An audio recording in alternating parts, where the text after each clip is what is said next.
ndauya kwamuri ruregerero usatoziva zvandiri ruregerero ndakanga ndakarasika baba ndishandurei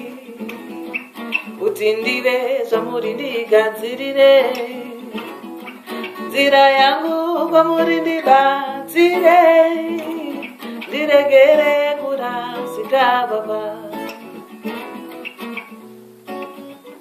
ndinoda kuendawo kumusha kwangu kuna Mwari baba vachindimudira anzi mwanangu wagona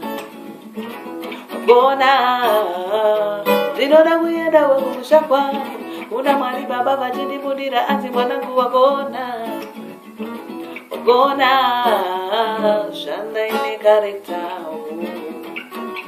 daima ndigonesawo kuita unhu wenyu unoyamurika baba chiso chenyu ngachionekwe rudo rwenyu ngarudururwe pauyo neuyo anozvida usendi ndaona wekuchembera ini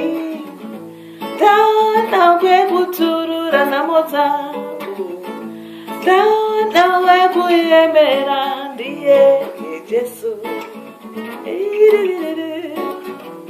ndinoda kuendawo kumusha kwangu kuna Mwari baba vachindimudira anzi mwanangu wagona ndinoda kuendawo kumusha kwangu kuna Mwari baba vachindimudira anzi mwanangu wagona